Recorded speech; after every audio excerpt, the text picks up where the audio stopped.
we use the word called mental for every small thing. If the person is not able to understand a particular context, we say that, are you mental? How many times I have to tell you? So this mental has become like a normal word like depression and anxiety. People will think that I'm having some kind of serious mental illness, okay? And even I have to take some kind of electric shock या फिर मुझे hospitalize किया जाएगा. Can ChatGPT be your therapist? Because a lot of people have been saying this, that the AI आने के बाद they don't need a therapist and they just stop the ChatGPT. Yeah, even though like a lot of people are talking about mental health awareness, but I feel that there is some kind of gap between knowledge.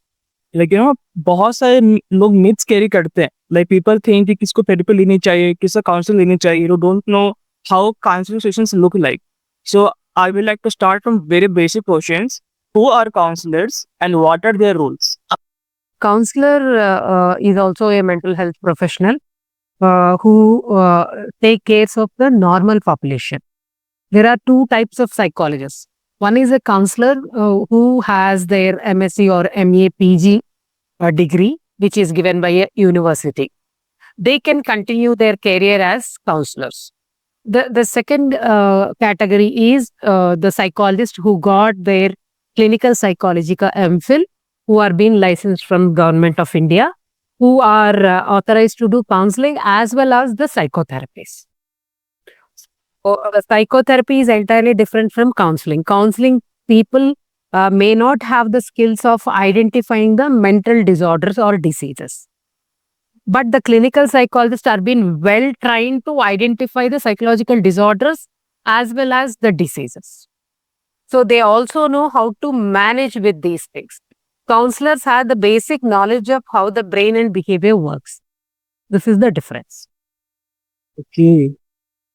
So the counselor, when we are going to a counselor, according to the research, it says that when you are venting out your problem completely without hiding any knowledge or without manipulating anything, that means that your problem has come down up to 60%. That is why when people go to the counselor, they feel very happy because they are venting out everything, the anger, the frustration, the emotion, the pain, what they are going through, because the rest of the family members, maybe the friends, are not able to empathize. The counselor will be having a skill called they empathize with them. They are active listeners. They don't hear, they listen to the clients. So when they are listening to the clients, the client will think that someone is there in this world who is listening to me, who is able to understand. That is why the 60% of the problem comes down if you're really looking at any counselor or the psychologist. So ma'am, like you said about, when people come for counseling or therapy, they share the saga of their life. And sometimes they have to go through a lot of emotional breakdowns. So even they cry. So ये बहुत important हो जाता है for therapist or counselor to handle the situation. So how they, so how counselors handle those situations? By training, continuous training, how to handle the client is very important. And if the counselor needs some kind of help, actually the psychology books themselves says that every psychologist should have a mentor to vent out their emotional pain. Because sometimes we see this child abuse and all, where any female or any father, any mother doesn't want to take it. So that point of time, they become mentally weak. At that point of time, they need a mentor where they can go sit and talk to them regarding the case and vent out their emotions. That is one way of doing it. Second thing is, we also use certain kinds of metaphor, out of the sight, out of the mind. So once the clients leave the cabin, then we are not bothered about the client. So these two things will work out very well when you are sitting with an emotionally vulnerable client. Like can explain starting से how counseling sessions look like. मतलब जब clients enter करते हैं room में, in therapy room, so what are the procedures they have to go through? Okay. When a client comes down, first is introduction. We have to introduce ourselves to the client, saying that I am this person. And the second question we can ask about their biographic data. to understand whether the client is educated, married, unmarried, what kind of the age they are having, what kind of background, urban, rural. So we'll take the minimum data. Then we'll ask about why she want to see a counselor. Okay. Sometimes, they start from very long case history, like they'll start from 21. So it is 4 years of case history. Sometimes they start at 1998. So, that is one problem which generally every counselor will face, every psychologist will face is they'll be talking continuously, which is piled up from many years. So we have to ask what is the current problem that is troubling you, because these problems are already there and you are able to cope up with them. Now, what is that you are not able to cope up? That's how it is easy for the client to come out with the current scenario, and as well as the psychologist also can easily understand what kind of help they are expecting. The first thing is they have to take the detailed case history. So when you are taking the detailed case history, that will give you the triggers of the illness, or maybe what kind of changes in the environment made this kind of disorder to the client. After that, you have to take the medical history as well. Because if they are having some thyroid problem, like a B12 problem, D vitamin problem, those things are also works on emotions, mood swings. So that is one thing. And second thing is if they are they have changed their environment, like changing the job, changing the marital status, or changing the status, the surroundings of the house. So these things also sometimes work on the mental illness. And we also should collect whether the client is coming for the first time or she had the previous experience with any counselor, to understand how the counseling was going, why she stopped there, why she is looking at you. So it gives a clear picture for the clinician to go at. And last but not least, whenever a client is coming, even though the client is above 20 years, better to take the information from the family members as well. Because sometimes, we are underestimate our symptoms or overestimate the symptoms. Like the one of my client was saying, I'm not at all sleeping. But when I ask the husband, he says that she sleeps for 6 hours with snoring. So there is nothing called she's not sleeping. Sometimes, we feel that we are not active. That's why maybe my client might have felt that I'm not sleeping properly. So taking the information from the family members or the people who are accompanying them is very, very important. Childhood history is also very important, because the childhood traumas are also coming up at one phase of life. Or maybe their kind of dysfunction because of the childhood trauma. A child who is being strictly nurtured with the parents, like the parents were very strict. So he'll develop a kind of a fear towards the superiors or elders, where he is not able to cope up with in his occupation. He's not able to cope up with talking in a team, especially when there are elders. So they are very fearful. They don't want to see their team head or HODs. So these kinds of things will make us understand what is the root cause of the dysfunction, so that, we can help them out with different techniques. Like, I met few people and they were going through some of the traumas, and मैंने उसको बोला कि go and seek personal help, like professional help, like therapy or counseling.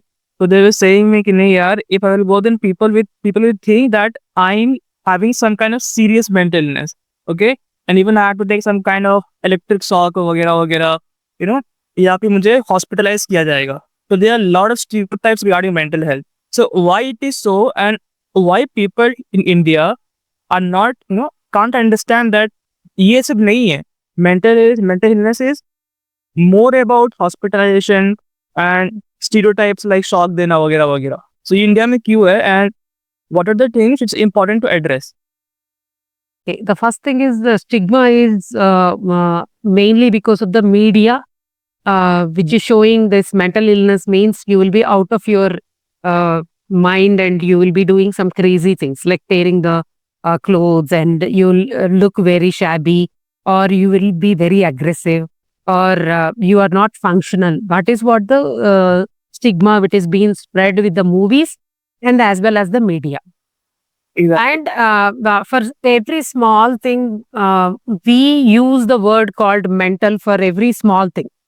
If the person is not able to understand a particular context, we say that, are you mental? How many times I have to tell you? So this mental has become like a normal word like depression and anxiety. So that is one point. And second thing is people should understand that we are not giving medication for each and every person who is coming into our clinic. Say, for example, a child is not able to crawl at the age of 5 months. We'll teach them the technique to make the child crawl. The child is not speaking. We will try to help the child how to speak, talk. And the child is not able to cope up with some kind of education. The adolescent is not able to cope up with the peer group. So we are trying to make them functional by teaching them certain skills. It is only the problem with where they are not able to function properly. That's it. It is nothing to do with anything. So once the people are clear that this is only a dysfunction, I can be functional if something is being settled properly. Right. And yes, what you said about the current shock, we call it as ECT, which is being given maybe 1 or 2 persons in 1 lakh. That is also not because they are aggressive, not because they are. Only one reason is we give the treatment because the patient is not able to recover with the medication. The medications are resistant for that client. The medications are no more working that for that client. So whenever we are going for an ECT will produce lots of chemicals in the brain. Okay, these chemicals will give the same effect as the medication immediately. Okay. So, and people think that they'll keep everything and it will be horrible. No, the shock, the ECT will be only for 10 seconds. That's it. With this, we are trying to produce certain kinds of neurochemicals in the brain so that, the lost neurochemicals can be balanced with ECT. That is the only reason.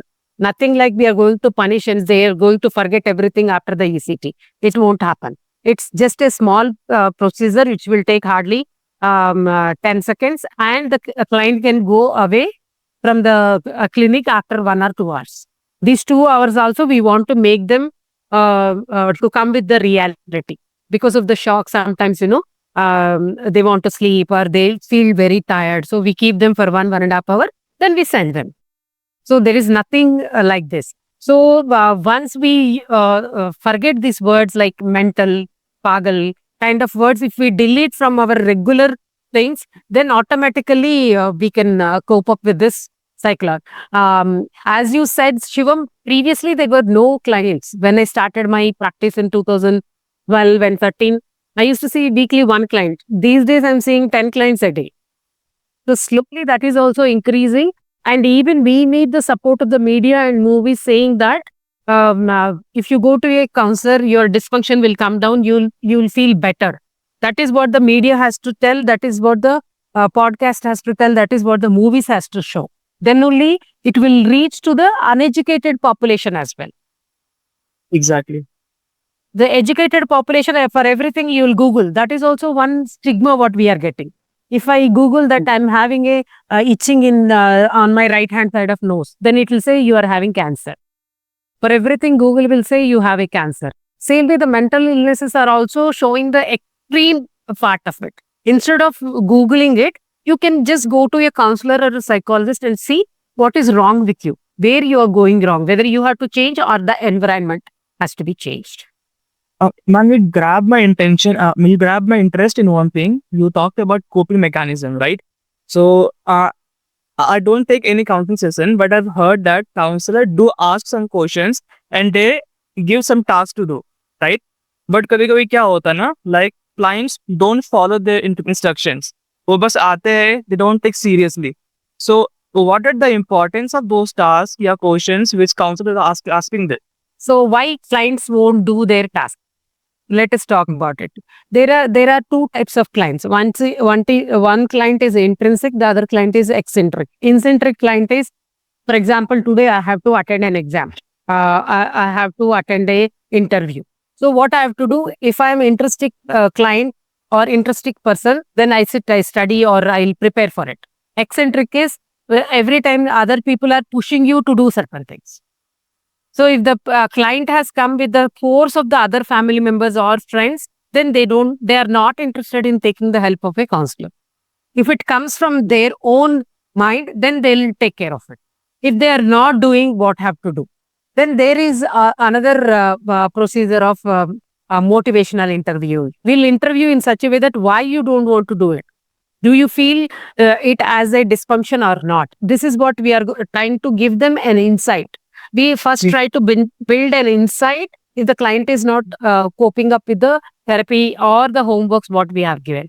Homework is to understand their own mentality. For example, if I give a journaling for you only, so I say, Shivam, every day write you a journal, what you have done the whole day. Then by the end of 1 week, you'll understand what you are doing the whole week. So these small things will give you lots of insight into your own self. It is not for the Mm. client. We ask for a day schedule. We'll ask for thought record. We'll ask for so many things. How many times this week you got angry? What is the trigger for the angry? So we want to make them understand that you have this issue. So you need some kind of help. So this is where you are going wrong. This is where we can help you out. Ma'am, one more important question. I want to ask, can mental illness be 100% treated? Now, for example, if a person is suffering to schizophrenia, okay, so a lot of people say नहीं कि कोई भी जो suffer कर रहे होते पूरा ठीक नहीं होता. They can just recover for 80% or 90%. So is that true? Yes, especially the chronic illnesses like schizophrenia, delusional disorder, they are functional up to 95%. But that 5% won't be there because of their illness, Okay. because of the neurochemical imbalance. That doesn't mean that they won't work. There are IAS, IPS doctors who are taking psychiatric medication and functioning very well. But only one thing is they have to realize whenever they are going to get relapsed. The medication is stopped. Few people can relapse within 1 day or 2 days. Few people can take 1 or 2 years also to get a relapse. So this is when the problem starts. If it is relapsing immediately, then they'll understand, okay, I have to take the medication. Otherwise, I'm going to the relapse. Few people after 1 year, they'll continuously argue with the psychiatrist or the psychologist saying that the whole 1 year we are okay. Then now why the relapse is happening? That depends upon how your body has reacted to the chemicals, means the pharmacological treatment. So it is nothing called 95%. That 5% it may be the people doesn't want to talk to others. They don't want to be extrovert, or sometimes they don't want to remember things. They don't want to learn new things. These small things. It's nothing like they don't go to a job, they are not functional. Nothing like that. It's completely normal. That 5% is only a chance, what we are telling. So, ma'am, This 20% you say no. This 20% what we are seeing is the developmental disorders in children. Okay. In developmental disorders, what happens? After the 6 years of the age, the brain stops developing. That means the brain stops connections between the neurons. At that point of time, there are no new neurons to connect. That is why it will take lots of time to child to learn new skills if they are above 6 years. Below 6 years, they want to explore everything and they learn very easily. These kinds of children, like autistic children, we say only 80%, that 20% is lack of socialization, lack of communication. They will be in their own world, but they are functional. They'll work, they'll earn money, they'll do, but they are not like everyone. We can call them as introverts. That is when we'll say 20%. But rest of the people, 95%, they'll be okay if they are going through the whatever therapies we are doing or the medication what is being suggested by the psychiatrist, they can perform very well. That's interesting, ma'am. So, ma'am, at what point we have to be 100% sure that we have to go for counseling session or a therapy session, or we have to go for some psychiatric treatment? Okay. Like, This is one of my favorite questions. I never answered, no one asked me, but I'll tell you. Why? Because, people doesn't know that they need help. They just think that because I didn't get a movie ticket, I'm upset. That's it. They don't understand the movie ticket is a small part of their life. And failing an exam is a small part of their life. When you are having consistently 1 week of, what do you say, sleep disturbance, or 2 weeks of appetite disturbance, 2 weeks of not able to have socialization, your mood is fluctuating frequently, crying for no good reason, or becoming irritable for no good reason. These 5 things will make you that you need help. 2 weeks lack of sleep, 2 weeks of lack of appetite, 2 weeks of lack of socialization, you have to see a counselor. That is the starting phase. At that point of time, what we do, we try to get excuses for all these things. I'm not able to sleep because there is no AC. I'm not able to sleep because I'm worried about the war. I'm not able to sleep. So we try to do the excuses. But regular routine, why it is going, people are not focusing on that. So it is simple. Just go see whether you have a dysfunction or not. They'll do the testing and all, and they'll tell you whether you have a dysfunction or it's general natural way of coming out. And ma'am, how can a client understand if therapy or counseling is actually helping them? Okay, this is good.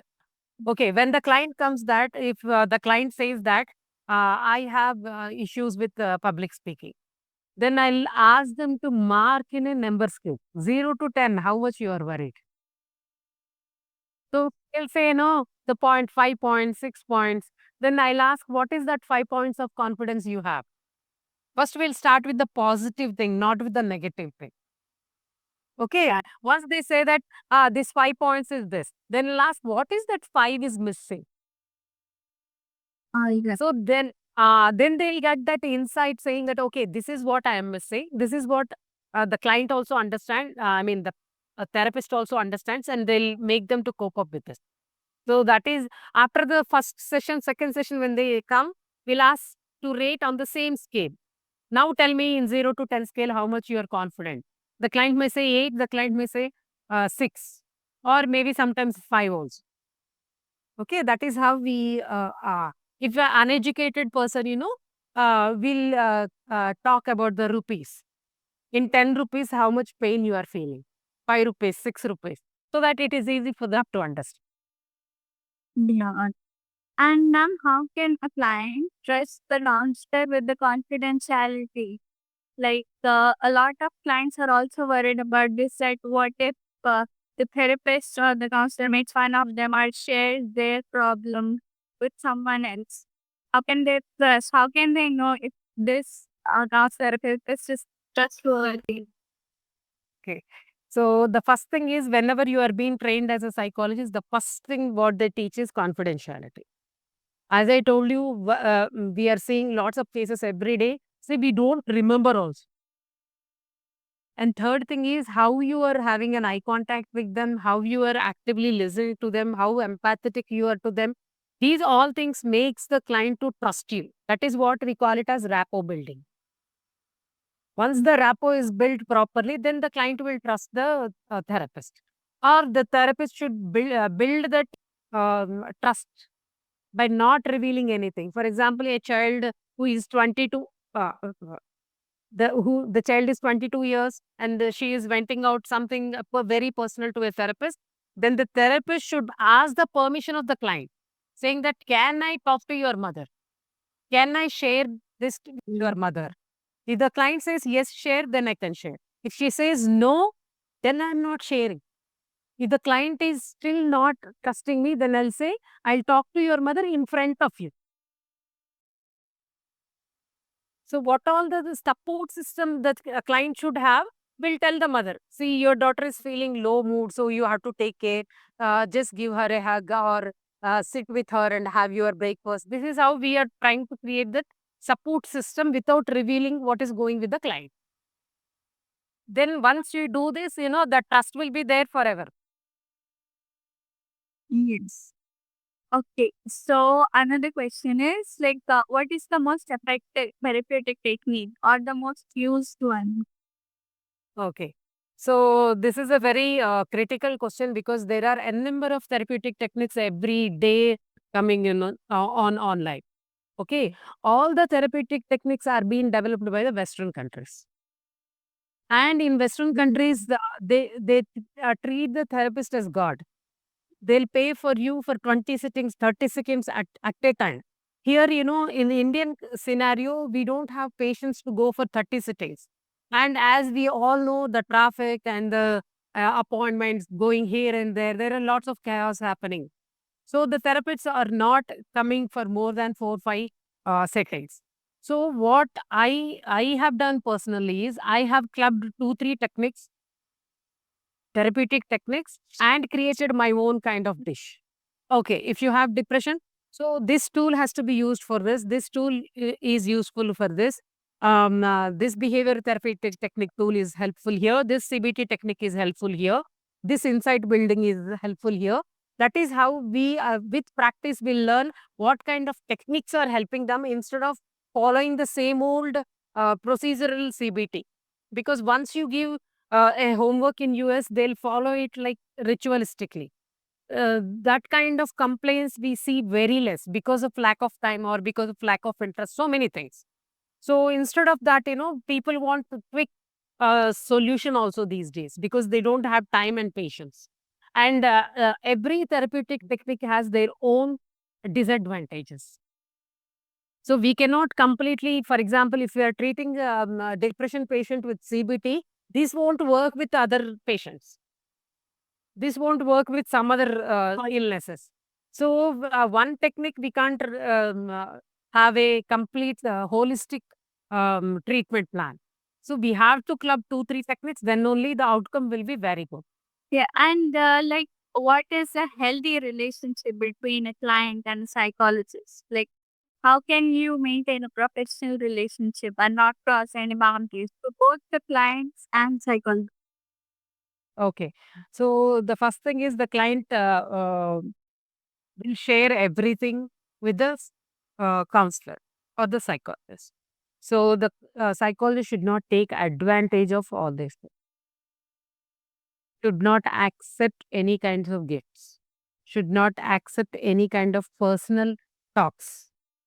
Uh, any kind of personal meetings, like going out for a cup of tea. These things are not being allowed, and these are all ethical issues with the counselor. So they have to know about their limitations. And there is also a beautiful concept in psychology, which we call it as a transference and counter transference. As the client is coming to the psychologist, the client feels that after coming here, I'm feeling better. I think with this person, I'm feeling better. That is what they think. Slowly, they start liking the therapist. It will go to any extent. It will go to any extent, like forming a unwanted relationships, or sometimes they'll marry. So this is called as transference. So you are completely dependent on the therapist, and you want to have a personal relationship with the therapist. There is counter transfer. Whenever a client comes, the therapist will fall in love with the client. That is counter transference. Without them, they can't live. Because every day Simran is calling me and asking me for different things. Suddenly she stopped calling. I feel that emptiness. This is called counter transference. So there is a transference and counter transference. For that, we have to follow this out of sight, out of mind. Once they go away, we are not thinking about them. We are having our own personal things to do. That is how we have to bring back. That is why learning empathy is very, very important. When you are empathizing with some person, you can't have a personal relationship. When you like the story, or when you feel that the other person is weak and you can use them for your own personal use, that time the ethics will go away. So always try to have a genuine relationship, and don't make your client dependent on you. This is the what do you say, the basic rule of counseling. If the client is calling in the initial phases of your counseling for 4 times, 5 times, it's okay. After 15 days, 20 days, slowly give them a break of telling that you can call me once in 3 days, once in 4 days, so that that dependence won't come. If the dependence is not there, then you don't have this relationship. In the initial phases also we can do, but we don't know whether the client is suicidal, whether the client is having severe problem where they need a person to support them continuously. So initial phases, we allow them to talk, we allow them to message, we allow them to cry. on a call also, in spite of they are not in front of us. But after some time, yes, we have to cut it down slowly. And what is the right time to terminate therapy? Terminate therapy, as I told you, 0 to 10 scale, if the problem comes to 8 or 9, we can terminate. And after 4 5 sittings, when the client is feeling better, even they don't feel like coming. Uh, so they want to save their time, they want to save their money. So that is the right time. Sometimes what happens, the client want to come continuously because of that transparency. So that's point of time, what you have to do, you prolong it. Instead of 1 week, make it 15 days once we'll meet. So that that 15 days they'll sustain on their own. They will live on their own without any suggestions, without any support system, without any welting out. After 15 days, I'll talk to you. So they know how to cope up with this 15 days. They'll slowly learn this 15 days. So after that, after 2, 3, 15 days, then you can say monthly once. So slowly they'll also come out of this transference. Alright. And there is one very interesting question that just came to our mind. Can ChatGPT be your therapist? Because a lot of people have been saying this that AI आने के बाद they don't need a therapist and they just talk to ChatGPT. So They are not talking to the chat GPT, they are typing with chat GPT. yeah, How you enter it? and I will play psychologist. No, the chat GPT cannot empathize with you. The chat GPT can only type and show you. The chat GPT cannot pat you on your back and say that, okay, you have done a good job. I really appreciate it. So it cannot say that. And the chat GPT doesn't have a face. Here you have a face. Whenever they are talking, you are showing your emotions through your facial expressions, which chat GPT cannot do. And that is being written by some AI, some person who may be a therapist or who may not be a therapist. That collects the information throughout the internet, and it will give its own answers. And the disclaimer is below this chat GPT, you can see that all these answers are created by AI. Don't believe that it is not human karke. So we have to understand that they themselves are telling that this may not be the correct information. So to have this humanistic approach, then you need one-on-one sessions. So you can't look at ChatGPT and go for a heart surgery, right? Same way, mental health is also equal to the heart surgery. Once you are out of your mind, then you are living that doesn't have any sense. So whenever people are talking about ChatGPT to become a therapist, you just ask them, can you go for a surgery with ChatGPT? ChatGPT will be telling, the doctor will be looking at ChatGPT and he'll operate. Is that okay for you? Then immediately you will get the answer. He'll also get the insight. Yes, ChatGPT is ChatGPT to create a mail, to write some harsh words in a polite way. This is what ChatGPT is, not for medical use. Yeah, absolutely. And ma'am, did you ever face this? Like, have people ever abused in a therapy session? And what is the worst experience you faced as a psychologist? So the worst experience was one experience where the client came. I told them to come to a community. So I gave the address. I don't know how the client missed out the house number. He just came to till the community, and he got down from the auto. And where the community is, inside 1.5 kilometers, they have to walk. That is the worst experience. He called and he started abusing, saying that you never inform properly. See, I'm on time. How can I walk all this way? You guys are waste fellows. You don't know how to tell. Then I was trying to convince him. I have written the door number. You have to come till door. You're coming to the community. So somehow I was very upset with that client. I don't know what made me upset. How can be people can be this ignorant or innocent? I couldn't understand. That was the worst experience what I had. And the second experience is when two couple came.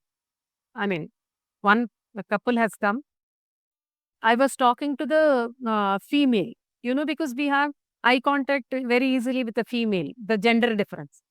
So once they left the clinic, before reaching the junction only, they started fighting because the husband started telling the wife, ma'am was only looking at you. So she is telling you only, not me. That was a big fight, and they again came back to the clinic saying that, ma'am, with whom you are talking? Then I said, you both are sitting side by side. So I'm talking to both of you. Then you are not looking at me, no, you're looking at my wife. Here I was not upset. It looks very funny for me. From that day, I started telling if the couple is coming, see, I'm comfortable looking at a female, so I will looking at. If both of you are sitting in my cabin, that means I'm talking to both of you. If I'm sending one out, that means I want to talk to one client personally. So nowadays, I'm making it very clear, which I try to cope up with my own intelligence. And ma'am, like a lot of people want to take therapy, but they are very hesitant, because others will judge them. They always think about what will others feel if I do this. What if they think that something is wrong with me? So, what message would you like to give to those people who want to seek help but they are not doing it? That means they're not having any problem. Correct, na? See, if I have a problem, someone is what do you say, hitting me very badly. I just want to cry. I want to shout. I want to retaliate back. If I'm not shouting, means I'm enjoying those uh, hits. So they are just postponing because the problem is not that big for them. They're somehow able to cope up with it. Or there may be a dilemma that um, uh, because of this situation, I was not feeling good. If the situation goes away, I'll feel good. That is one of the things which we can also analyze them. And if they are not interested in therapy, don't suggest them for therapy because eccentric motivation never works. If they come to the therapy also because of you, they are coming, they don't do any homework. They won't listen to the counselor. They try to, what do you say, abuse the therapist also. Your therapy is not working, that and this. So instead of that, leave them. Once they have the pain, they'll come back. And it seems to be very rude when I say that they don't have a problem. Because, you cannot be the problem for long hours. One mosquito is biting you, don't you think that you will search it and you will hit it? But one mosquito, such a small mosquito, 70 kgs of our body is reacting, then definitely when they have a real problem, definitely they'll come for a therapy. Or they'll see a psychiatrist. Or they'll go to their general doctor, at least their family doctor. We cannot forcefully bring the client. If they come also, they are not going to perform well. They are not able to cope up. Then why to bring them? And you're also as a counselor creating this negative factor, saying that we went to this doctor, but it never worked. They won't talk about their fault. Then talk about your fault. So if they are not interested, then you tell the family members also, whenever she is interested, please bring her. Till that time, it's okay. Let her manage. Very politely, we can say that to the family members also. Shivam, do you have I have one question, ma'am. From the perspective of clients, like how can we search for a good counselor? Like in our country, there are a lot of counselors nowadays, right? But how can we know that this counselor is good for me? And how can I move on with this kind of counselor? That we cannot say, Shivam. Why? Because, people are these days, as I told you, there are two kinds of counselor and a psychologist. And the person who is not having proper knowledge will show off very well in internet. And yeah, I would like to add a point. There are a lot of life coaches these days who have no skill whatsoever. Exactly. Exactly.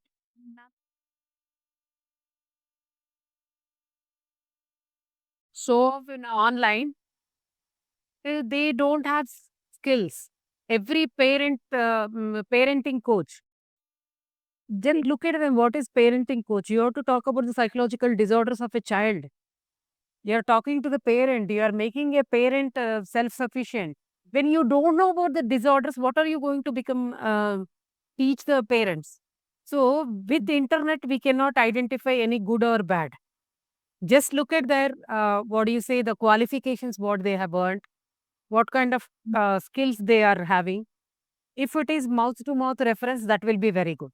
Sometimes it will also backfire, because I had some a kind of conflict with one client. If some other person is asking, they'll say, don't go to her. So just to try for 1 or 2 sittings. If your rapport is built, you think that your problem is going to getting solved, then continue. Otherwise, you can stop now after one sitting. Many clients will do with us also. After one sitting, they'll stop. Because we are talking about the truth. They say that this side, the lighting is not good. You have to turn this side, then only it will help for you. Then they don't want to listen. They don't want to turn this side.